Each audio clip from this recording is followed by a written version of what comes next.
哎呀，你不能想象，昨天我老公背着我出去让人偷拍了，我很震惊。他现在在大学上课，5点下课，天天6点50左右回家。我还问过他怎么这么晚回家，他说堵车。结果昨天6点，我同事下班在小区门口看着他了，给我打电话说姐晚看着姐夫了，在俺小区门口。当时我脑袋嗡讲一下子，我说旁边有女的没啊？我同事说姐我给他拍下来了，你自己看吧。结果。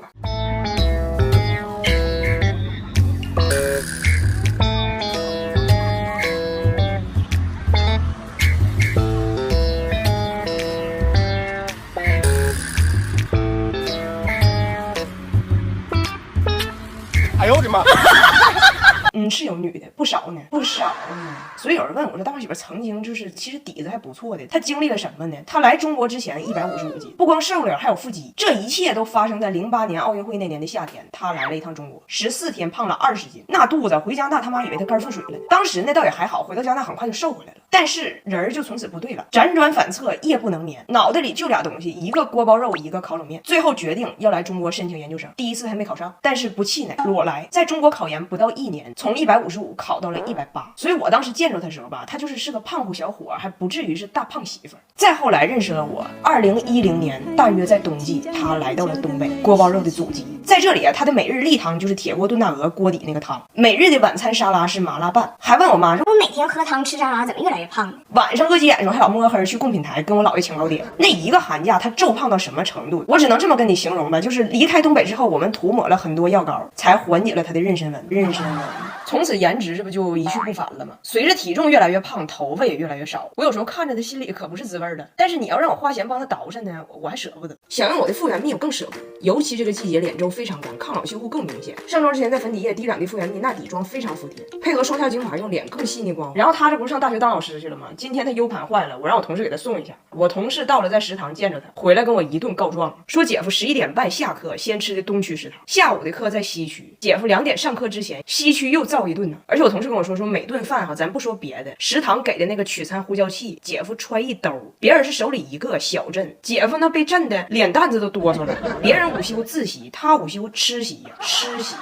大胖媳妇5一回了趟铁岭，把我家所有的老人都给笑笑疯了。但是我爷多年的阿兹海默症居然在一定程度上被大胖媳妇给治愈了。我爷这2年吧有点阿兹海默，然后最近吧还做了个支架手术。我们听说了这个消息，5一就回去看他。大胖媳妇静静地坐在我爷旁边，良思许久，问了一句：爷，你整个鸡架，整个鸡架。我爷也想了许久，说熟食我就爱吃猪蹄子，我啥时候要过鸡架？我就发现这个世上他没有大胖媳妇对不上的驴唇和马嘴。爷，你本来就高血压，还猪蹄子，那玩意儿越猪蹄子越鸡架，越鸡架。然后啊，我奶家就老用那种旧的内胆都已经完全刷掉漆了那种老电饭锅。大胖媳妇就说用这个就是吃毒，我奶就是不扔。几年前大胖媳妇一气之下就把他的老电饭锅给做约巴了，就以为做约巴了老太太肯定就换了呗。结果这回回去发现根本没换，还搁那用呢。家里吧明明有新的，我奶说那新电饭锅是在药房买药2000积分换的呢，那不能用。大胖媳妇说你要继续用这个内胆，你药房积分马上就能过万。然后这次回铁岭，大胖媳妇又一个假装没走稳，咵嚓2座电饭锅。我爷搁那迷糊的，孙女的对象找的腿脚不利索，怎么净往电饭锅里做呢？然后这电饭锅呢，它劣质的很声东击西啊。被大胖媳妇做完之后，有毒的内胆一点没飘，插电的插口飘了，虚连插一会儿就掉，插一会儿就掉。最后呢，就是我奶只要一焖饭呢，就让我爷坐电饭锅旁边怼着。我爷呢，一手拿个收音机听2人转，一手扶着那插头慢摇，没事就怼一下子。看那个寒来暑啊。大胖媳妇一进屋，咱爷是2人转 DJ 呀，2人转 DJ 呀。折磨完我爷我奶，又轮到我妈了。我妈在家摆了一个什么玩意儿呢？就是一个迷你仿真生态园，你一摁呢还带喷泉的往出喷水，然后这里吧全是小巧思，就这个水边呢它做个小和尚，小和尚的脚边呢还4只小王八，水一喷呢就这些玩意儿就全变色了，从灰色就变成了绿色，就是特别酷炫。但是呢这2天的生态园坏了，这水喷不出来了。我妈说那就拉倒吧，大胖媳妇孝心就上来了，就一定给我妈修。她把通水管还真修好了，现在喷泉能喷出来水来了，但是不知道差在了哪个环节，劲儿不够，就能浇着一半。现在绿的只有小和尚的屁股和俩王八的脑袋，像中毒了似的。一看修掉链子了，第2天去菜市场还问人家，哎，你们这儿有没有小王八？我给我妈补几只活的。人家说俺这儿只有甲鱼。大胖媳妇说，人我说我要真龟，你告诉我你有甲鱼，咋寻思呢？我说你拉倒吧，正好要到母亲节了，我都准备好了，我妈要去旅游，你就说这神鞋是你送的，这牌子好多年了，我妈肯定知道。我妈收着鞋之后呢，果然非常喜欢。其实吧，老人年纪大了脚会变形，普通的鞋容易磨脚，足力健呢是他们自生产的，质量有保障，专为老人设计，轻便透气还耐磨，所以更舒服。我们看我爷这个情况吧，都觉得这很难好转了，就基本心理放弃了。但大胖媳妇就发现我爷吧，他现在有点抑郁。但如果你跟他聊年轻时候事儿呢，他眼睛放光，就刺激我爷，问我爷：“爷呀，你除了当 DJ， 年轻时候都怎么招小姑娘喜欢的？”我爷一笑说：“我会拉二胡。”大胖媳妇，我不信，你试试。我爷呢，为了证明自己曾经的倜傥，咔把二胡从床底下拎出来就开始练，那练一整天呢。但练一会儿自己忘了。哎，我为啥要拉二胡？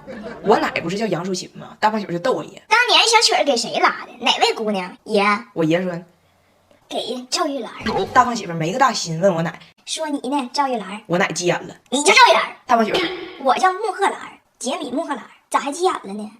前女友啊，前女友啊。哎呀，我老公和我女儿昨天顺利入住了厦门的隔离酒店，这个事儿圆满成功。我昨天还说呢，我说我这个段子的源泉呢，终于漂洋过海回来了。只要他隔离一出来，我的素材就出来了。结果人还没从隔离出来呢，素材都往出崩。就跟他一趟航班回来的呢，还有个外国人跟他重名。外国人吧，本来重名就多，再加上我老公这名起的也是波澜不惊的，相当于外国名中的王涛吧。但是跟他重名这个王涛呢，人是个狠人。人在大使馆工作，属于仕途王涛。好巧不巧，到了酒店办理入住的时候，人家工作人员就把他俩弄混了。把我老公当成了那个大使馆王涛，上来就非常客气的说：“您好，先生，大使馆那边已经来过电话了，欢迎您来到中国厦门。”你说，但凡思维正常一点的人都能发现这个事儿有一定的异常，但是我老公因为极度亢奋的产生了一定的幻觉，他的第一反应是：我回国这个事儿意义这么重大吗？就是大使馆都知道了，我以为我回来促进的是拿铁认爹，原来我促进的是双边关系。当时就跟人工作人员装上了啊，你告诉大使馆我一切都好，感谢他们的问候。可以适当安排一顿饺子，安排一顿饺子。然后呢，跟我老公重名的这个人，因为他是跟他媳妇儿和孩子一起回来，所以他媳妇儿头一天就给酒店打过电话，说能不能他们一家三口住一起。工作人员不认错人了吗？上来就问我老公说：“好的，先生，那我们这边有收到一个诉求，就是有一位女士要和您同住一个房间，请问是这个情况吗？”我老公一听懵了，张女士啊？工作人员说：“不是，是刘女士啊。”我老公说：“谁的诉求啊？”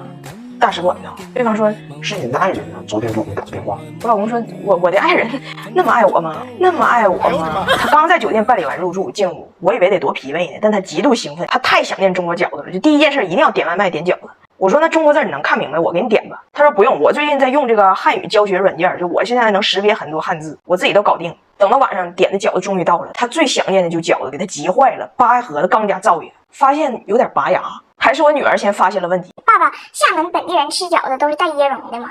怎么掉白渣呢？掉白渣呢？我大胖媳妇给他和孩子点了2份生饺子，然后老公给我打电话老委屈了，为什么不告知消费者他送的是生饺子？为什么不标注？我说这种情况人家肯定标注了。他说没有，我说你看一下你的外卖，人家肯定标注，肯定写了。他当时把外卖截图给我看，你看他写的牛肉大葱，牛的是牛的呀。对，我也没想吃猪的呀。我说人写的是牛肉大葱，生的是生的呀。